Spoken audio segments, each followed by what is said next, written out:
Hi friends, అందరికీ good evening. చూడండి babies అన్నీ ఎలా గ్రోత్ వచ్చినాయో. ఇవన్నీ నా దగ్గర మా ఫామ్లో పుట్టి పెరిగిన బేబీస్. చూడండి బ్లాక్ అయితే ఎంత క్యూట్ ఉన్నదో. చెవులు చూసుకుంటే చెవులు మూతి దగ్గర ముక్కు బ్లాక్ మస్తు క్యూట్గా అనిపిస్తుంది.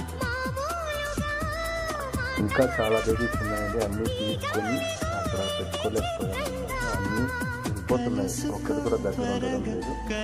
చాలా క్యూట్గా ఉన్నాయి బేబీస్ అయితే. ఎవరికైనా కావాలి అనుకుంటే మెసేజ్ చేయండి, తక్కువ ధరలోనే మీకు ఇవ్వగలను. కాకపోతే దూర ప్రాంతాల ప్రజలకైతే కొంచెం కష్టం. ఒక 200 కిలోమీటర్స్ అయితే ఓకే. Okay friends, bye.